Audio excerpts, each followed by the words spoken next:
E ao quinto dia, a greve parou.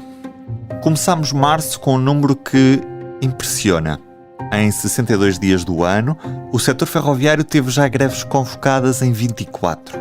E tudo a inflação levou para longe a paz social que até tinha sido a panágio dos últimos anos na CP e está a levar para longe os utentes do comboio. E do governo? Nem uma palavra. Onde é que anda o novo Ministro das Infraestruturas? E o que é que terá para dizer Fernando Medina com a pasta das finanças? A exigência parece simples. Não perder poder de compra com uma inflação galopante que todos sentimos. Mas o que é que pode fazer um Estado que anda há anos a prometer resolver a questão da dívida histórica da CP sem resolver coisa nenhuma?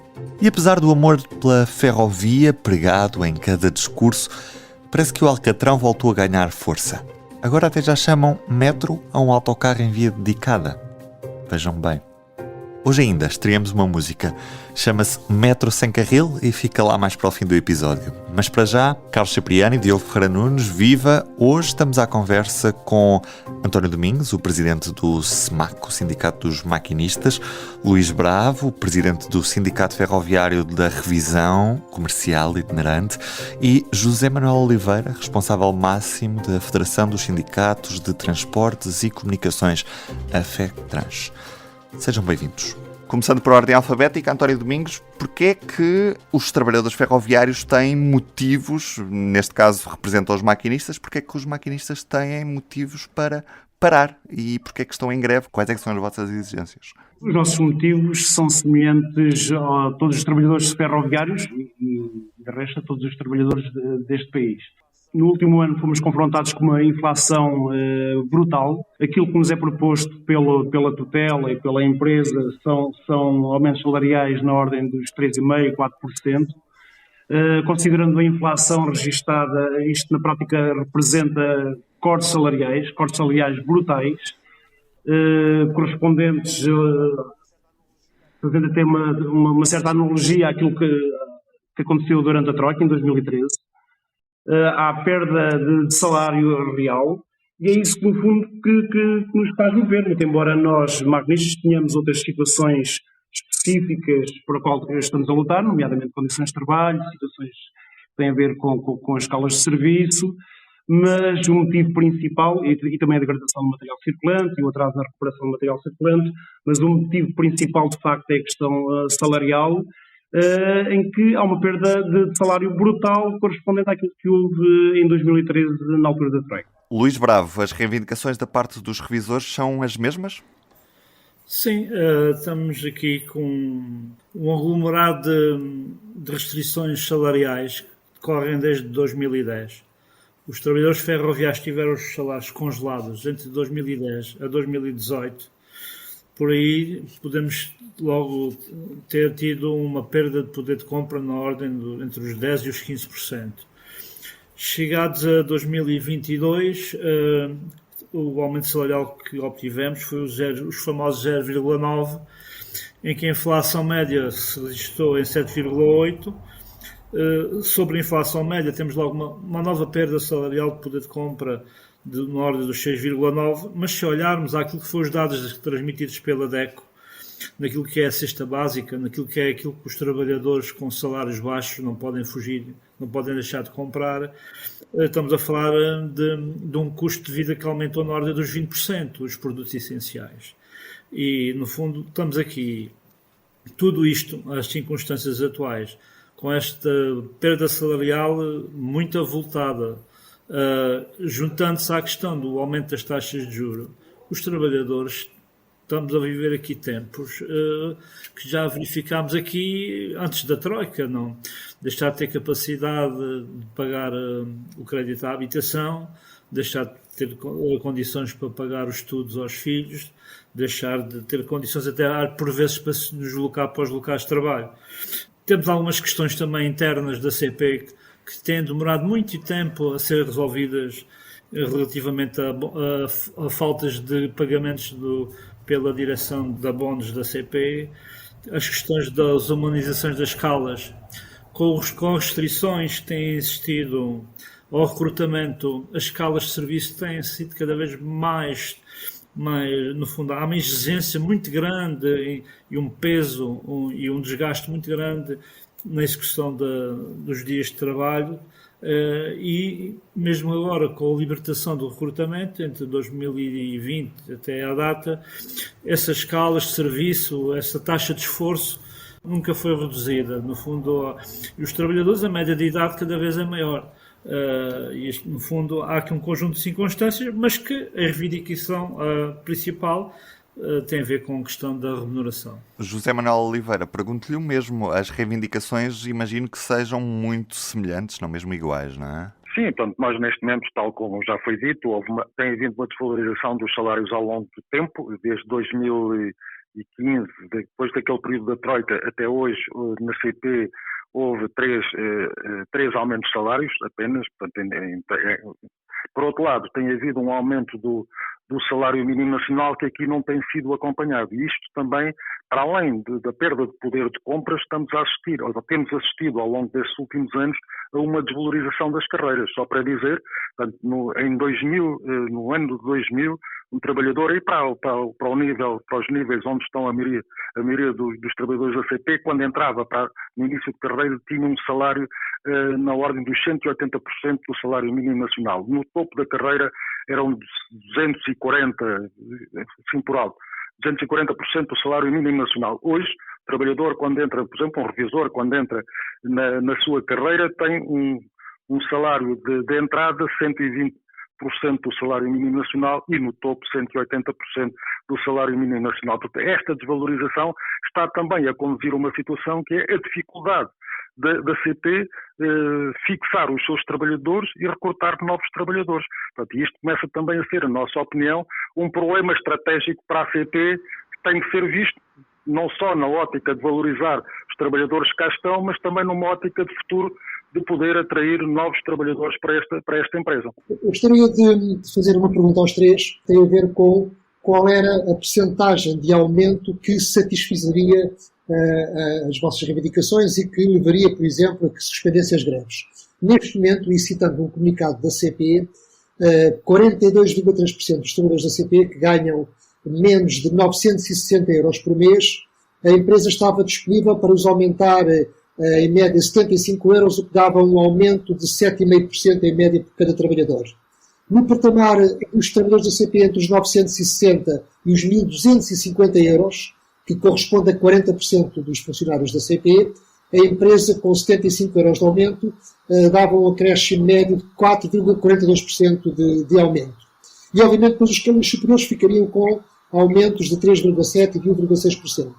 Bom, a minha pergunta era a seguinte, assim, muito rapidamente, para o António Domingos, para o Luís Braga e para o José Manuel Oliveira, qual é a percentagem de aumento que, digamos, faria, se permite a expressão, calar os sindicatos?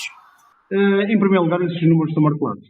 A empresa anunciou os aumentos porque considerou o bolo que foi distribuído pela tutela em 2021, foi autorizado pela tutela na negociação que se iniciou em 2021 no regulamento de carreiras e que se encerrou em junho de 2022, no nosso caso.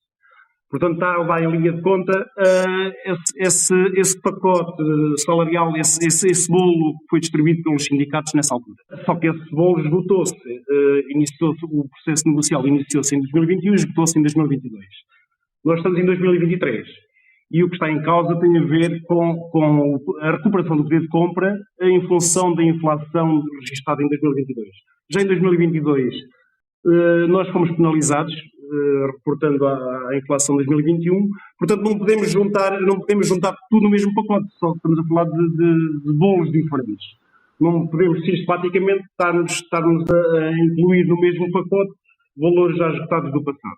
Certo, António. A percentagem seria então de? Aquilo que eu diria, no mínimo, e foi aquilo que foi conseguido nas outras empresas de transportes, de ferrovia pesada e ligeira, do qual o SEMAC tem representação, aquilo que eu diria é que, no mínimo, seria um valor igual à inflação registada. Eu posso dar exemplos. O SEMAC tem representação em 6 empresas. 5 delas são privadas, de ferrovia ligeira e pesada.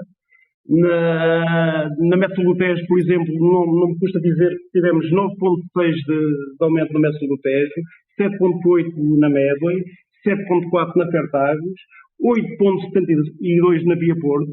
Na CP, os aumentos são da ordem daqueles que nós conhecemos, de 3,5-4%. Essa é a situação que nos leva a levar para este conflito. Portanto, para desbloquear a situação, no mínimo, teria que haver aumentos consentâneos com a inflação registrada o ano passado. Qual seria a porcentagem que satisfazeria o SMAC em termos de aumento? Isso tudo depende da negociação. O que interessava era, em primeiro lugar, que a tutela não tivesse esta atitude autista e não se tentasse com os sindicatos para negociar, que é isso que não tem acontecido.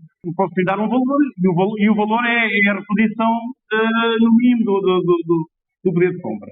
Luís Bravo. Na parte do que diz respeito ao SFRCI, aquilo que temos apelado à empresa e às tutelas é que nos atribua o mesmo que foi atribuído à função pública, ao famoso acordo que foi feito pelo Governo no final do ano de 2022 com a função pública.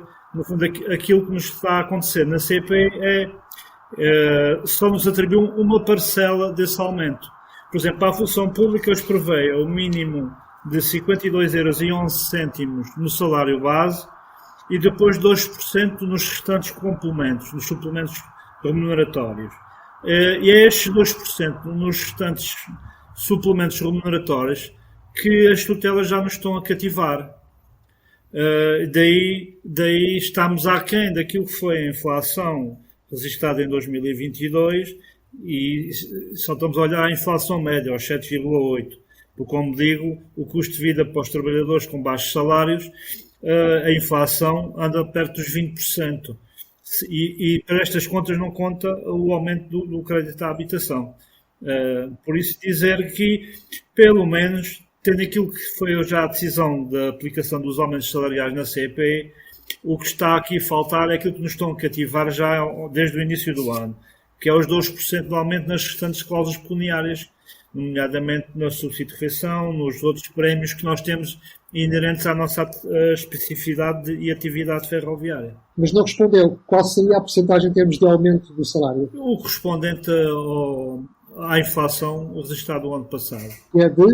Que é o 7,8, não é? Ok. José Manuel Oliveira, faça a mesma pergunta. Já, só muito rápido. Primeiro, é que os trabalhadores já receberam a atualização dos salários por a gestão da empresa e verificaram que os números que o Carlos Cipriano falou ficam muito aquém, não é? A segunda questão para nós é, partindo do princípio que defendemos a reposição do poder de compra, tem que ter na base discussão uma percentagem idêntica àquela que foi a inflação verificada. Embora nós, para além da reposição do poder de compra, pensamos que é necessário fazer uma discussão, pode não ser logo de imediato, para a valorização dos salários, para os distanciar do salário mínimo nacional, tendo em conta a complexidade e a especialização de muitas das profissões que existem na CP e que só têm informação aqui dentro da CP. Temos assistido a uma sucessão de greves que, para já, parece que não têm surtido efeito, porque continua a haver um manifesto de silêncio, sobretudo do Governo, que é quem tutela a CP, no final de contas.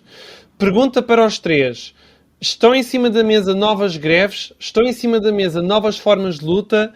E, em particular, para o SMAC, António Domingos, gostaria que me explicasse que greve é que vai acontecer entre 10 e 17 de março, porque, aparentemente, só um destes dias é que é uma greve de 24 horas, ou seja, nos restantes, os períodos de paralisação são diferentes. Sim, confirmo. O SMAC tem uma greve programada a partir do dia 9, sendo que os parâmetros da greve estão determinados no pré-aviso de greve. No dia 10 haverá a paralisação total e nos restantes dias a paralisação será parcial. Os trabalhadores representados pelo SMAC farão greve a todos os períodos de serviço cuja previsão seja superior a 7 horas. Como em fevereiro, então. Muito bem. Nós, maquinistas, somos acusados de fazermos muitas greves e, aliás, o Diogo acabou de dizê-lo agora, que é uma sucessão de greves. De vários sindicatos. Atenção que são vários sindicatos, não é só o SMAC. E clarificar que o SMAC também fez greves na MTS e na Metro do Porto. Também é preciso lembrar isso. Eu respondo pelo SMAC. Em primeiro lugar, somos acusados de só fazer greves na empresa pública. É mentira. Há 2 anos fizemos 6 meses de greve na Via Porto.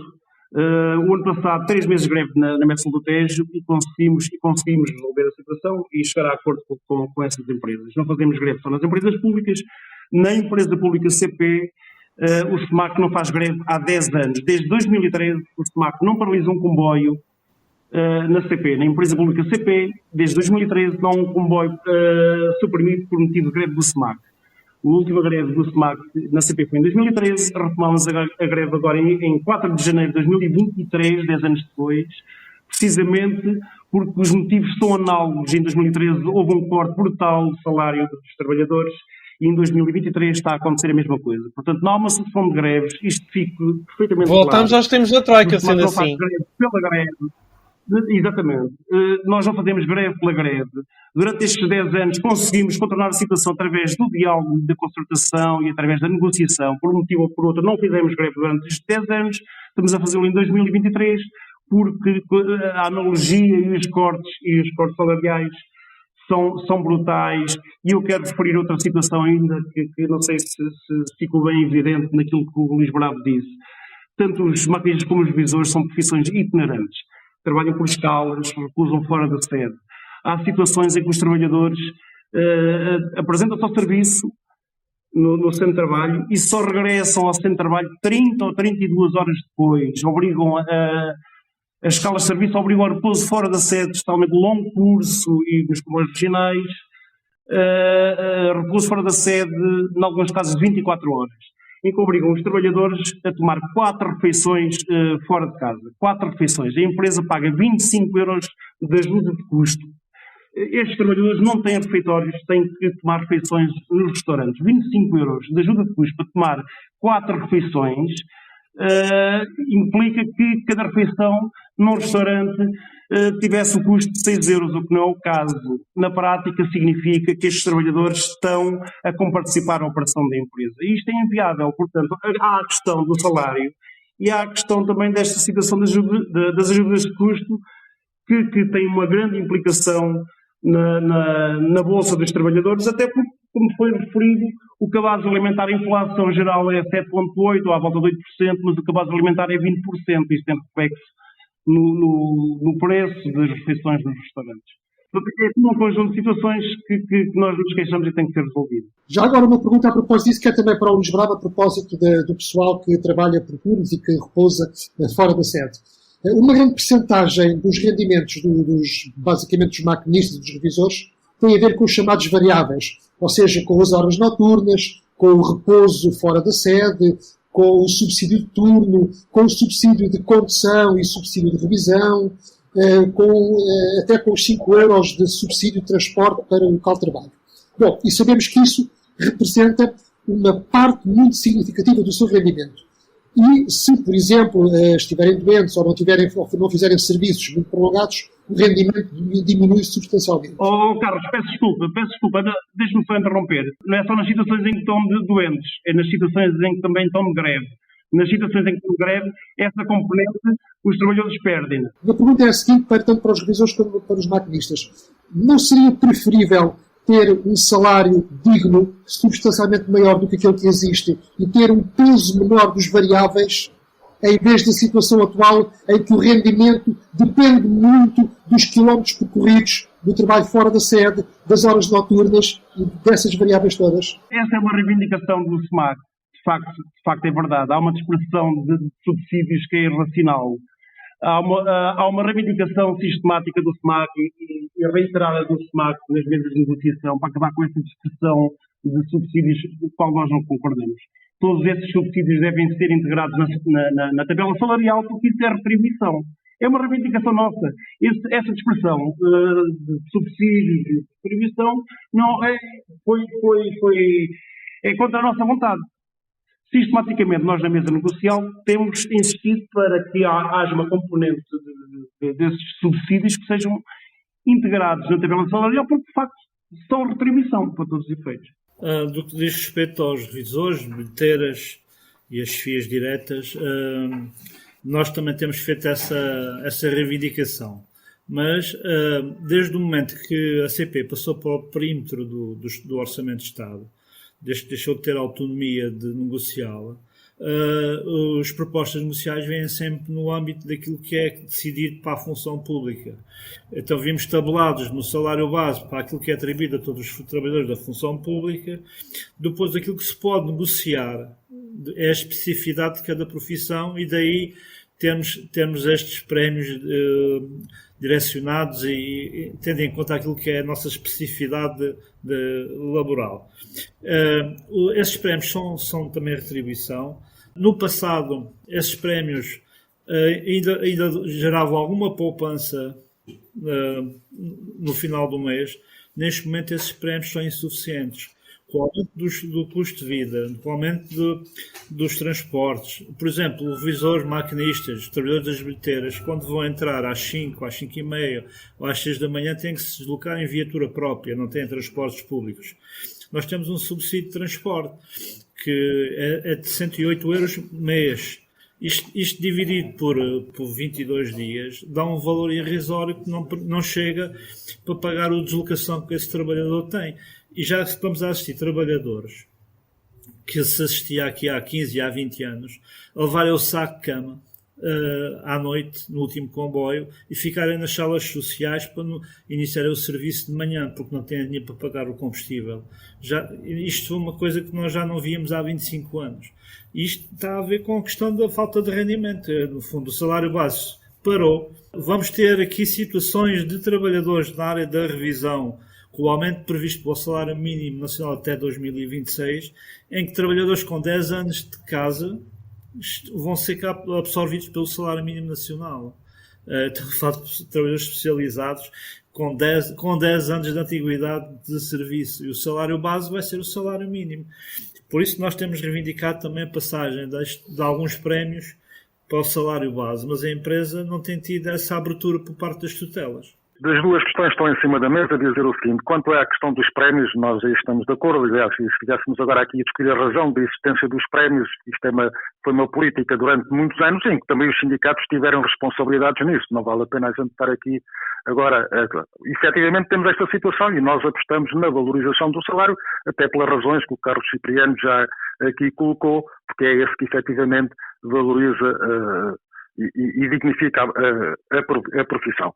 Quanto à outra questão que aqui está colocada, quanto às novas greves, nós, há um conflito que não é de agora, há um conflito já de muitos anos, nós recorremos à greve quando é necessário, temos sempre uma preocupação, é que a greve também tem implicações para um conjunto de pessoas que não são responsáveis pelos conflitos nesta empresa, e procuramos, de facto, que as greves tenham este aspecto de não prejudicar demais quem tem necessidade do transporte público, e por isso ponderamos as greves, não as deixamos estar em cima da mesa. Agora entendemos é que no contexto que a gente vive e tendo em conta a multiplicidade de sindicatos que existem nestas empresas, que era importante mais do que cada um estar a fazer a sua greve, e tendo em conta que há aqui um elemento e uma raiz que todos estamos de acordo, que é a necessidade da valorização dos salários, nós gostaríamos, de facto, de fazer essa discussão, e estamos a procurar fazer essa discussão com quem está disponível, não só na CP, mas também nas outras empresas públicas, que efetivamente houvesse uma resposta forte de todos os trabalhadores da CP, mas também de todos os trabalhadores das empresas públicas de transportes. Lamentavelmente, nem todos estão nesta discussão, continuam a olhar muito ou para a sua empresa ou para a sua profissão, e isto também queremos que dificulta. José, então isso quer dizer que de alguma forma já foi equacionada uma greve geral dos trabalhadores ferroviários, só que não aconteceu por falta de acordo, foi isso? Muito diferente, não é? Nós achamos, e há muito tempo procuramos, e é no momento que estamos a ver, sem deixar de ter em conta que há especificidades e há coisas que são diferentes e que não têm que ser tratadas de forma igual, há um elemento, e há uma matriz que todos estamos, aliás, neste debate, isto é visível, que é a necessidade da valorização do salário de todos os trabalhadores. E a CP é um conjunto, portanto, porque é importante, todos os trabalhadores são importantes. O maquinista é importante, o revisor é importante, há uns que dão a cara de imediato e por isso há aqui situações específicas que é preciso ver, mas depois há um conjunto de trabalhadores, manobradores, etc. E há inclusivamente pessoas que às vezes estão muito despercebidos, olha, são tão importantes, são aqueles que processam os nossos salários para que a malta ao final do mês possa receber. Portanto, todos são importantes. E acho que neste momento era importante, era muito na defesa dos interesses de todos, que houvesse algum esforço nesse sentido. Nós procuramos o fazer, estamos a tentar fazer, lamentavelmente, não só na CP, mas lamentavelmente isto não é possível e estamos a assistir a esta questão, hoje faz uma greve uns e faz uma greve os outros, se nós estamos a dar a resposta que é necessária e que o Governo deveria sentir, estamos essencialmente a prejudicar as pessoas que são as menos responsáveis pela situação que existe. Sempre que há esta série de greves na CP, volta ao debate político a velha questão da continuação da CP enquanto empresa pública ou a sua concessão à privatização. Ainda recentemente no Parlamento, a Liberal veio falar na concessão da CP. Sabemos que no Chega, que no PSD, nos partidos mais à direita, defende-se a privatização parcial ou total da CP ou a concessão de alguns serviços. E também sabemos que mesmo dentro do próprio PS há quem defenda a privatização da empresa, sobretudo quando há estes momentos de conflito laboral. Eu suponho que, enquanto sindicalistas, têm impugnado pela manutenção da empresa na esfera pública, mas queria perguntar-vos se não receiam que esta sucessão de greves traga de novo para a ribalta e dê força ao debate e a uma eventual decisão para a concessão e a privatização parcial ou total da empresa. Vamos começar agora pelo José Manuel Oliveira. Essa é uma questão interessante e eu creio que não passa apenas pela questão da greve, pode ser mais fácil.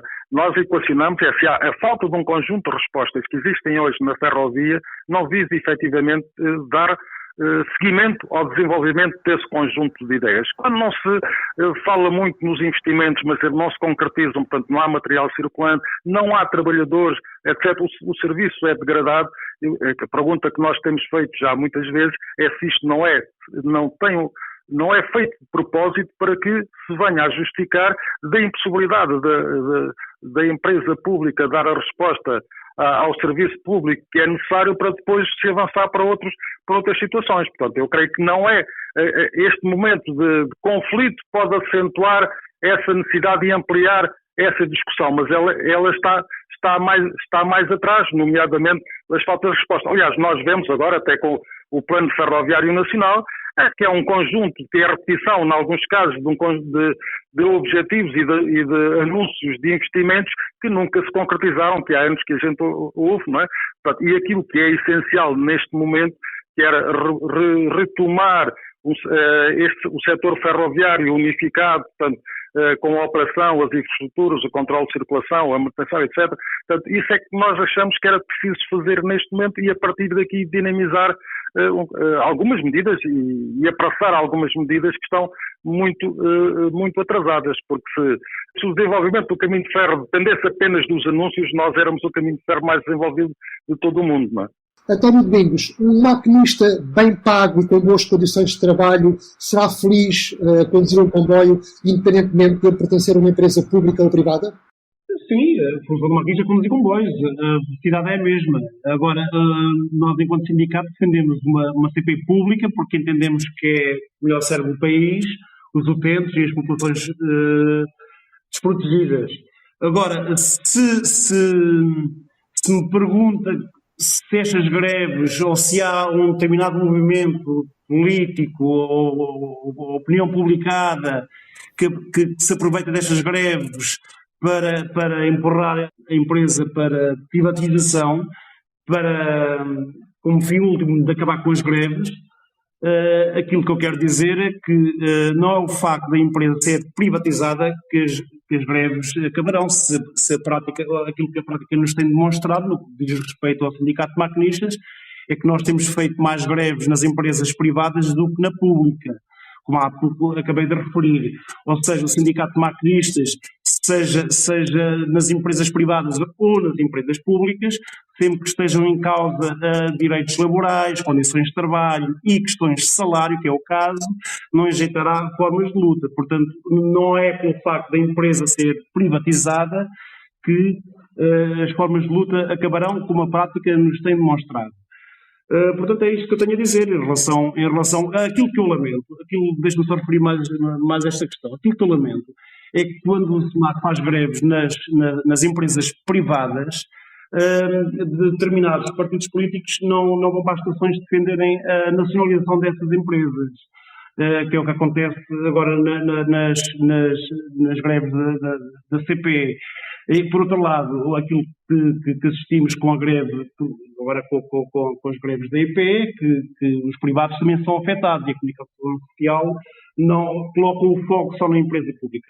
Eu diria que há uma agenda escondida, se calhar para empurrar, e há um plano escondido, de facto, para empurrar, para colocar na agenda do dia a privatização da CP, mas quanto a isso nós não damos para esse peditório. Luís Bravo?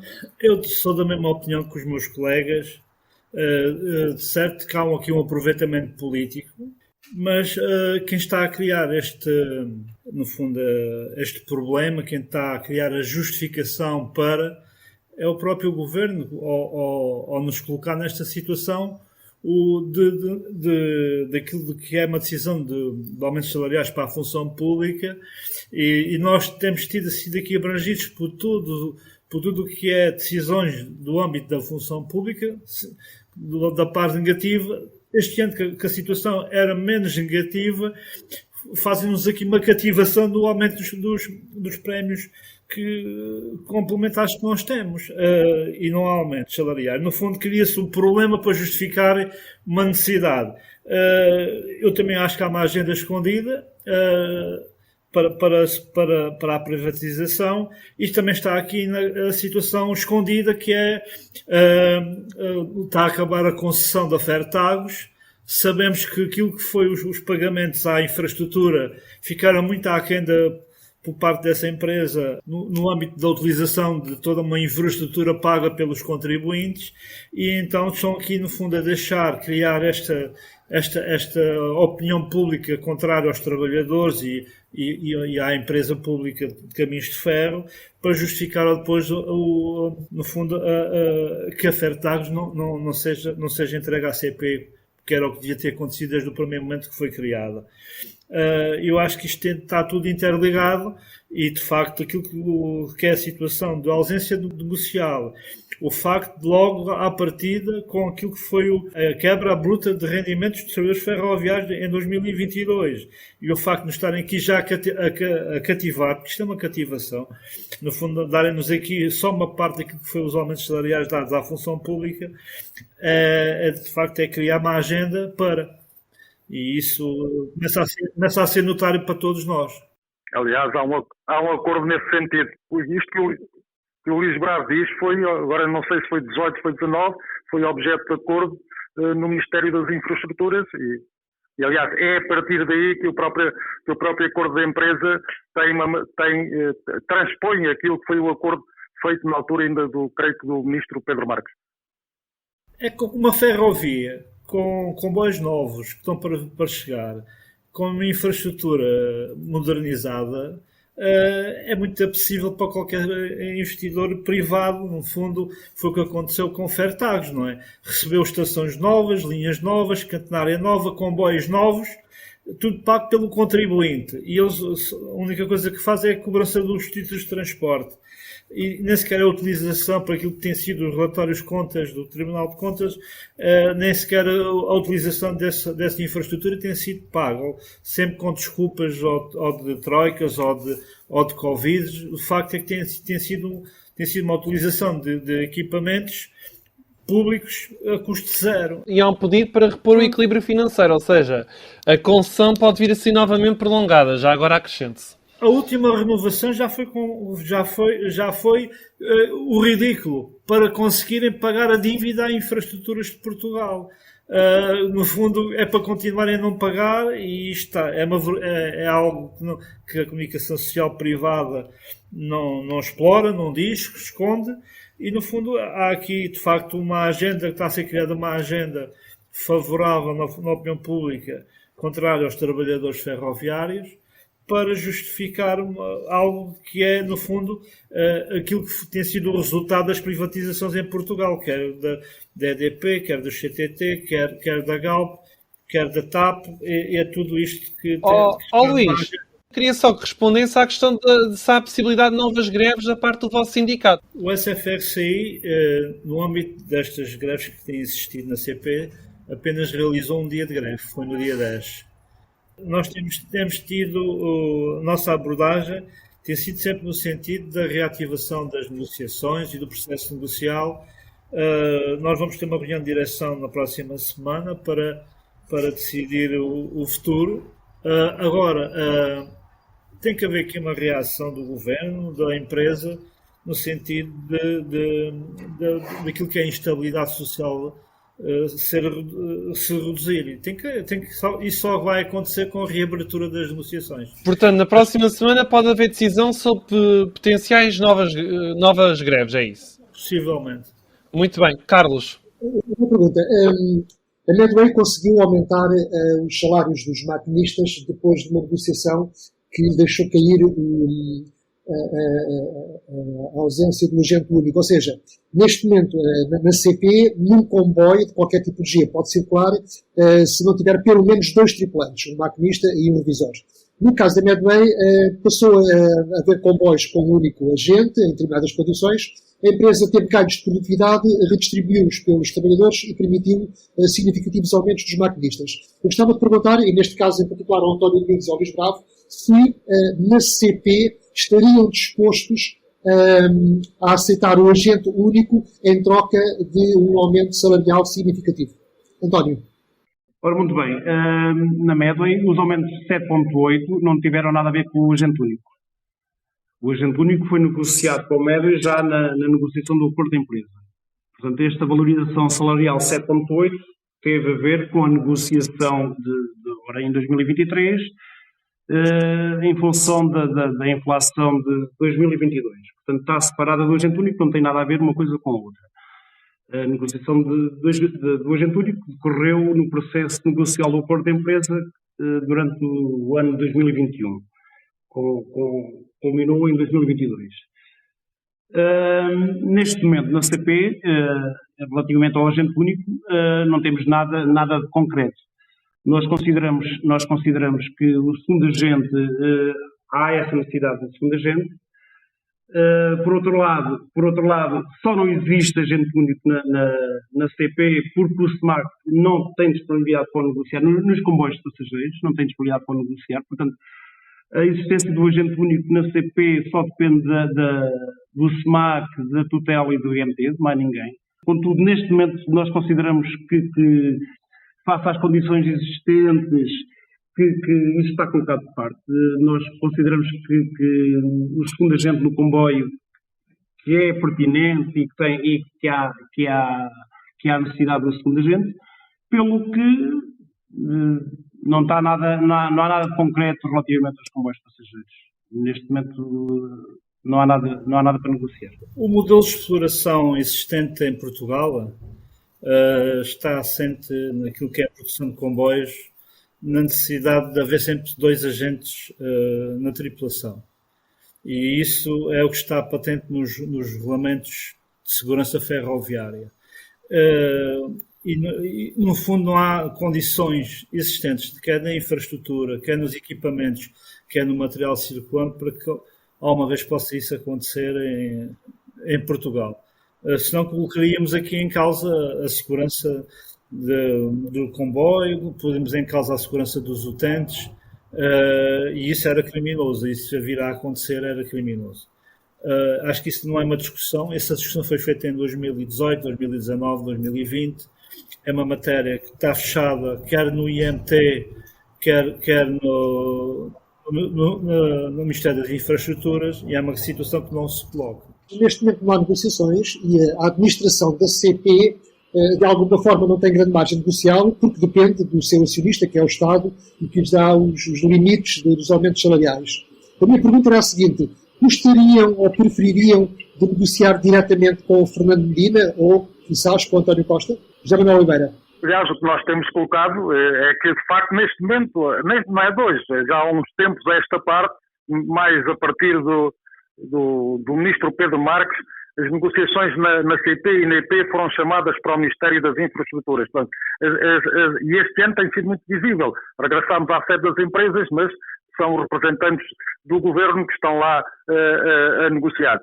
É óbvio que nós, face à falta de interlocutor no Ministério da Tutela, e para nós não é uma questão depois do Ministério das Finanças, como os ministros normalmente dizem, nós até dão a entender que estão de acordo connosco, mas depois o ministro Medina não deixa. Para nós essa não é uma questão de fundo, a questão de fundo é a opção política. E qualquer dia temos que efetivamente discutir isto com o Primeiro-Ministro, tem que ser o nosso interlocutor. Mas esta ausência de negociações mostra que, apesar dos discursos públicos que são muito favoráveis à ferrovia, o governo na realidade é completamente indiferente ao que se está a passar neste setor e não tem qualquer vontade de resolver estes problemas. É isso que passa? Nós defendemos que a negociação devia ser feita internamente por parte da empresa. Deixou de acontecer quando a CP passou para o perímetro do Orçamento de Estado, na Troika, e desde aí as negociações são feitas nas infraestruturas. Qual é a dificuldade nas infraestruturas? Estamos a negociar com técnicos das finanças e mesmo das infraestruturas que não conhecem a realidade do que é o trabalho de um trabalhador ferroviário. No fundo, comparam-nos aqui como um mero trabalhador público e não vendo qualquer, no fundo, atenção àquilo que são as condições de trabalho de um trabalhador de elaboração contínua. O Sr. Domingos já aqui falou daquilo que é o trabalho por escalas, em rotações, com repousos fora da sede, há uma ausência de família, há uma ausência de acompanhamento dos filhos, há mais refeições tomadas fora de casa do que em casa, e quando negociamos com representantes das tutelas, eles não conhecem essa realidade. O SEMAC, aquilo que nós entendemos é que quando negociamos com a CP, estamos a negociar com a tutela por interposta pessoa, porque a CP de facto não tem autonomia negocial. E aquilo que acontece na tutela é uma coisa absurda. A tutela faz aquele papel de polícia bom, polícia mau, em que a tutela das infraestruturas é o polícia bom e o polícia mau é a tutela das finanças. E isso dificulta muito a situação. Portanto, nós temos aquilo que deve ser resolvido é definitivamente darem autonomia de gestão à empresa, que foi aquilo que o ministro Pedro Nunes Santos disse quando inaugurou as oficinas em Guifões, em que doravante, a partir do momento em que a CP ficasse com o contrato de serviço público, que haveria essa autonomia de gestão. E isso nunca aconteceu, de facto. As situações são anunciadas e depois na prática não são resolvidas. E foi por esse facto que o anterior presidente da CP se demitiu. Portanto, a situação é essa. Nós, quando negociamos com a CP, estamos a negociar por interposta pessoa de capitão. Queria perguntar aos três, esta última pergunta, se têm um fundo de greve. No caso do SEMAC é conhecido que sim, tem um fundo bastante substancial. Queria perguntar até durante quanto tempo estes sindicatos poderiam suportar uma greve. Sim, de facto, confirmo que o SEMAC tem fundo de greve. Esta dúvida é sempre levantada sistematicamente, de forma sistemática, sempre que o SEMAC faz greve. Mas eu aproveito para esclarecer, de facto, o SEMAC tem um fundo de greve que é financiado pelos associados, as contas são escrutinadas pelo nosso Conselho Fiscal, e são apresentadas na Assembleia Geral no relatório de contas. Há liberdade sindical em Portugal, os trabalhadores têm liberdade de se associarem aos sindicatos que têm fundo de greve e as contas e o fundo de greve é alimentado diretamente, de forma direta, através da cota sindical. O dinheiro não é do sindicato, é dos associados.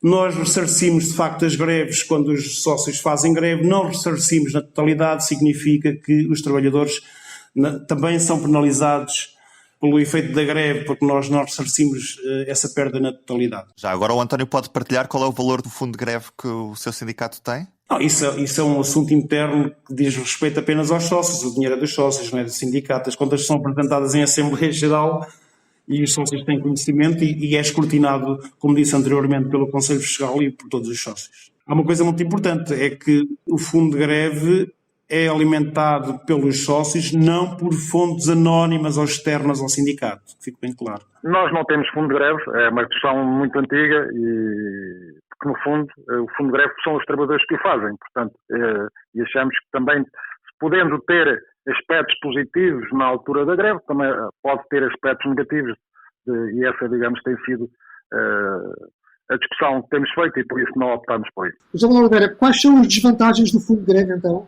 Não, nós entendemos que é uma discussão que já fizemos há muitos anos, que se há uma comparticipação dos trabalhadores, portanto, e essa pode levar, acho que não temos necessidade de, digamos, sobrecarregar os trabalhadores com um conjunto de contos que já tenha. Depois, mesmo no próprio altura da greve, pode haver, na nossa opinião, uma desvalorização do trabalhador na participação da greve. Eu faço para a greve porque como o sindicato manda fazer, portanto, e a consciência do porquê que está na greve, essa pode não ser verdadeiramente sentida. E tem aqui alguns aspectos, pode levar a algumas situações que na nossa altura são perigosas. E depois nós vimos também algumas experiências da Europa, basta vermos aquela greve dos mineiros de Inglaterra, durou enquanto houve fundo de greve, não é? E depois o problema existiu e a partir daí teve aquelas consequências negativas para todo o movimento sindical do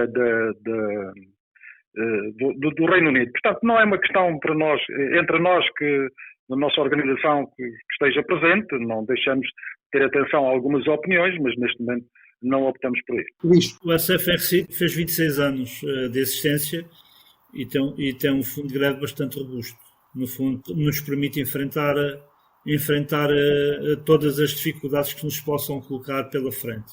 Mas dizer aqui que quando um trabalhador faz greve, ainda perde salário, porque perde todos aqueles prémios que estão indexados à sua atividade. Só é pago aquilo que é descontar no salário base. Quanto é esse fundo? Qual é o montante? Isto não posso partilhar. Isso é apenas então só da cotização dos sócios. Connosco neste Sobre Carris, António Domingos, Luís Bravo, José Manuel Oliveira. Muito obrigado aos três, foi um prazer ter estado à conversa convosco. Obrigado, boa tarde. Sei que neste episódio acabámos por não ter tempo para comentar aquilo que é a atualidade do setor ferroviário. Foi um episódio bastante longo, mas não queria deixar passar aquele que foi um dos momentos da semana. O governo esteve mais próximo no Algarve, esteve mais longe da ferrovia. Isto porque apresentou um metro ligeiro de superfície entre Olhão, Faro e Lolé. Assim, metro ligeiro de superfície, mas desembrulhado este pacote com um nome pomposo, lá dentro, um BRT. Por isso hoje, convosco, Metro Sem Carril. É a nova música do Sobre Carris. Peço desde já desculpa, porque o cantor podia ser bastante melhor, mas foi o que se arranjou. As coisas que uma pessoa faz por este amor à ferrovia. Até ao próximo episódio. Um dos projetos que só vai acontecer por causa do PRR é o do Metrobus no Porto. É um autocarro? É um comboio com outro tipo de rodas? Trata-se de um Metrobus, um metro que anda então na estrada em vez de carris. Um Metrobus na lousa, outro na Boa Vista, sou eu, metro sem carril. Outro lá para Faro, mais um no quadrilátero do Minho, assim sem carril. Porque é que tem que ser assim? Se o amor pela ferrovia não tinha fim. Dar uma nova prioridade à ferrovia. São projetos a todo instante. 1000 PowerPoints vão poder mostrar que sim. Coimbra sem estação, comboios é que não, sou eu, metro sem carril. Colocámos o transporte ferroviário no centro das nossas Pediram um preocupações. LRT, mas saiu-lhes um autocarro, sou eu, metro sem carril. O RT era mais adequado. Estou louco ao vê-lo chegar. Não há um comboio a arrancar. Não percebi ainda qual é a vantagem do Metrobus. Não percebo, gostava que me explicassem. Esta solução vai servir muito melhor às populações e por isso é que também tem estimativas de procura muito superiores. Porquê? Porquê? O país durante décadas andou concentrado na rodovia. Felizmente mudámos de paradigma e hoje há mesmo um grande consenso nacional, que só me posso regozijar. O público fica no ouvido.